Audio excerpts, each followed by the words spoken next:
A very special law, and Allah put that. They discover from the Muslims what they're saying. Saleh is not here. Fibonacci's rule, Fibonacci's law, the golden rule. Everything they're saying, this is like a divine code. That's why things are beautiful, because there is a balance there. From a flower to your ear to the seashell to this, to the world. Now there is a balance there.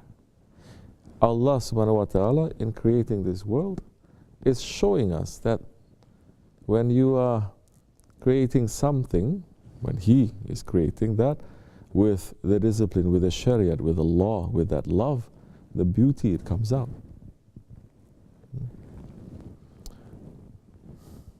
So it's important for us to understand that. Because if we understand that beauty, we understand that discipline, we understand that something is so delicate, that Allah puts that into every seashell. He puts that into every rose.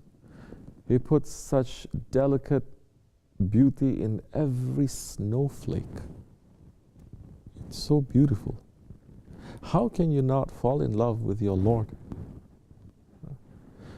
For a man, this is the real meaning of knowledge.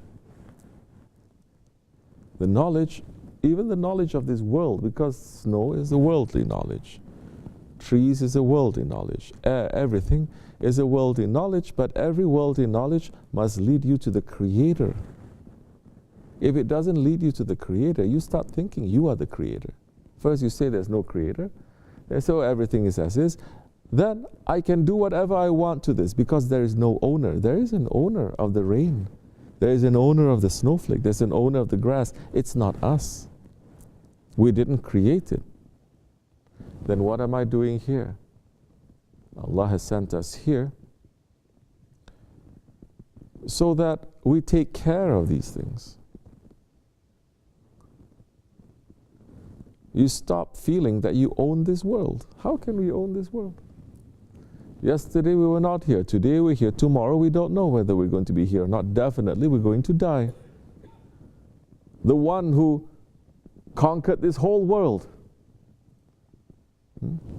like Iskandar, he said, when I die I want to make a big lesson to people. He's saying,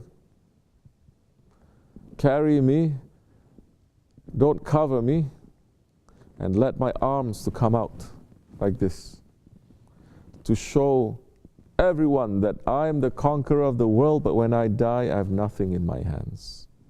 This is very important. How we treat the death, it is very important. Everyone is a Pharaoh now. As the pharaohs, they built elaborate funeral homes, let's say, elaborate graves. Their graves is not preparing them for the afterlife in reality. Their graves is wishing and hoping to make them, to preserve their life, that one day they're going to come back, to continue that. Those are the pharaohs.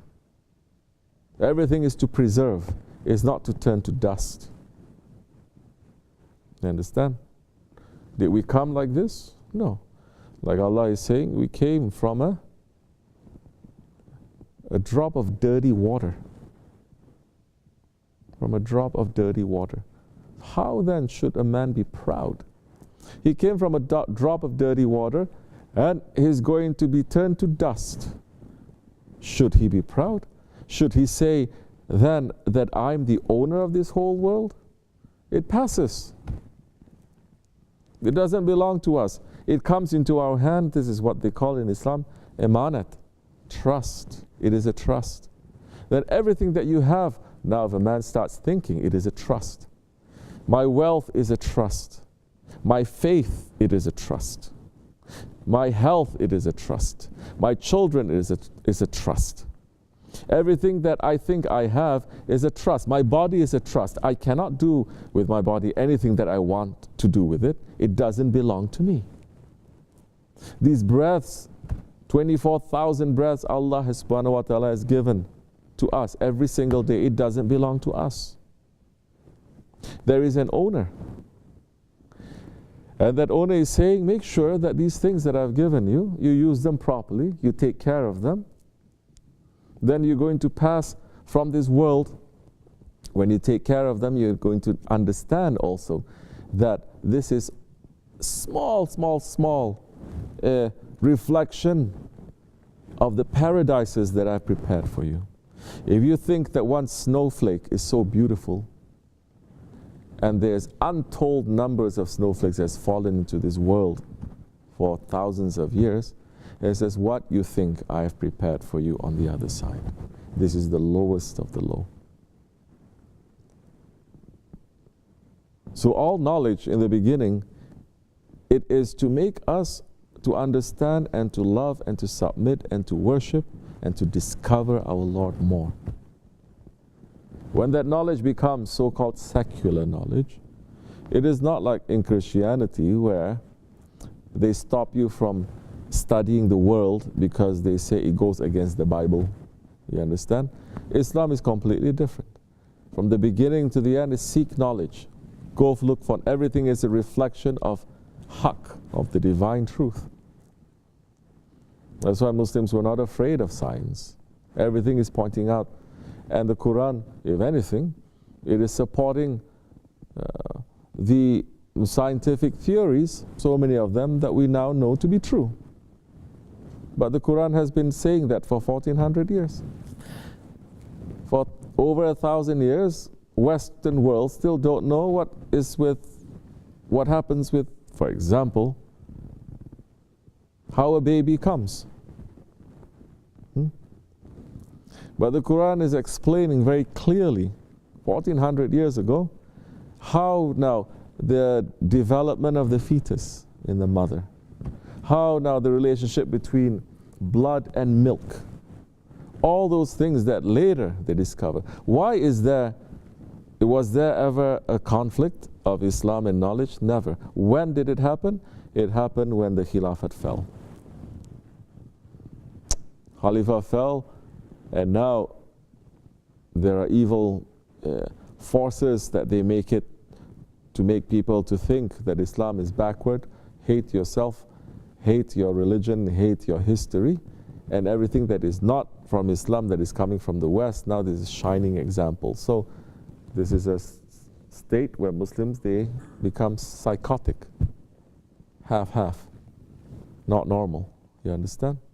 So now, as we said yesterday, now we have Muslim scholars who are saying, now we have to explain everything, the Quran and everything, according to science. The science of what? Of over 1,400 years that Islam also discovered the science? No, of Western science, of so many of their theories, especially at that time, some continuing till today, that is based on fallacy, that is based on racism, that is based on wrong ideas and wrong things.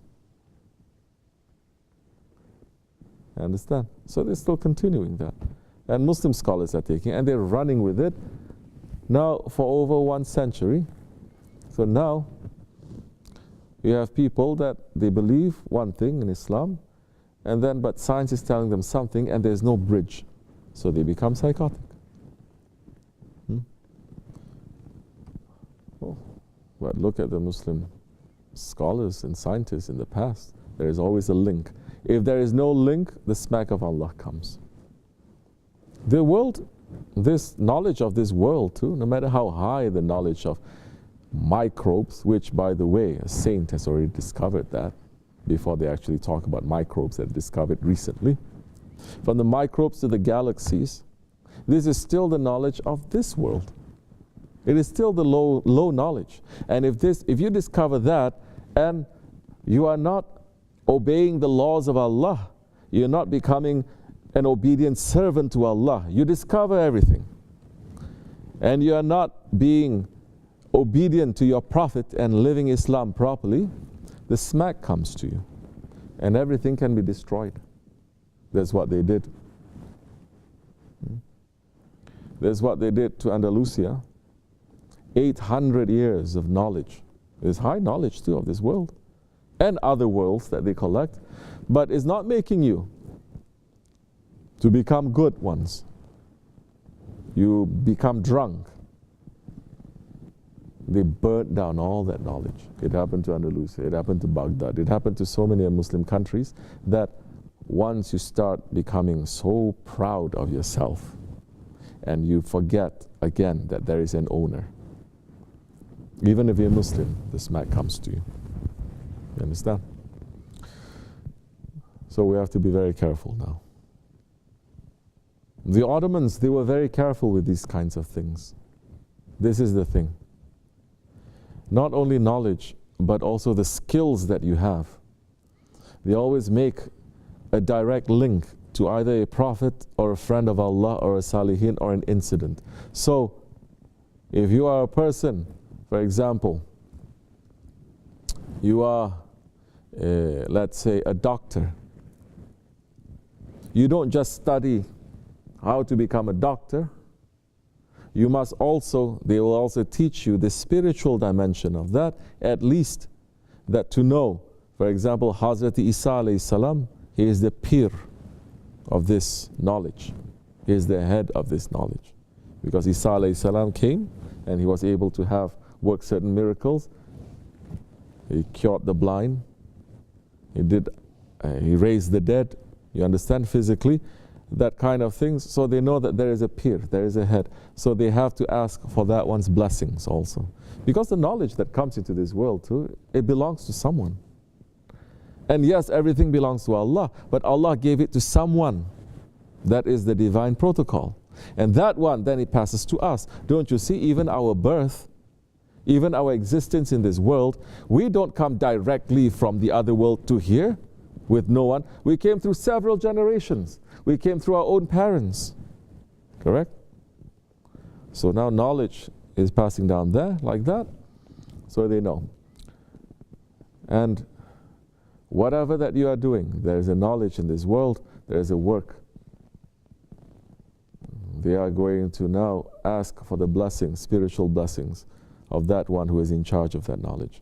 Now, so much knowledge in this world, there is a disconnect. There is breaking now from that other worlds, from the world of the angels and from the divine world. Now, that's why people are taking every knowledge, every technology, using it only for their own ego, to proclaim only their own greatness. But death is certain.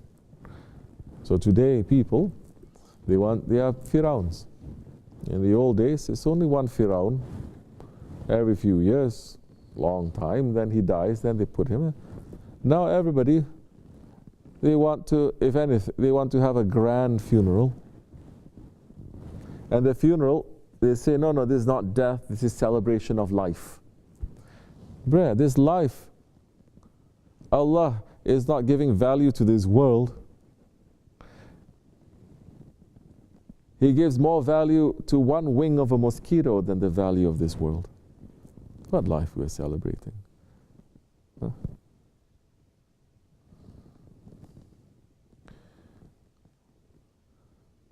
And so, when mankind gets drunk like that, they don't understand that reality.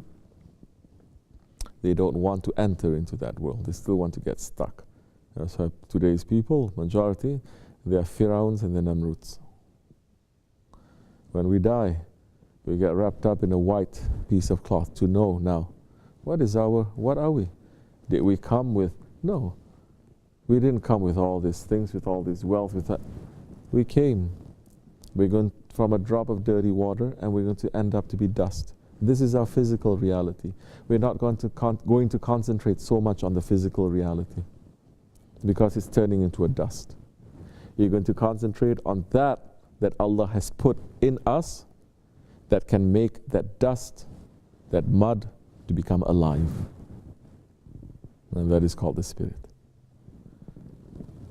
May Allah protect us and open the way for us to understand more, to bring the enemies of Haqq down, inshallah, to give us more sincerity and more protection for us and the good ones and our children, and for us to be able to live Haqq and to die for the sake of Haqq. May Allah raise the station of our Shaykh, inshallah. May his feet always be on us. May Allah forgive me and bless you. Al-Fatiha.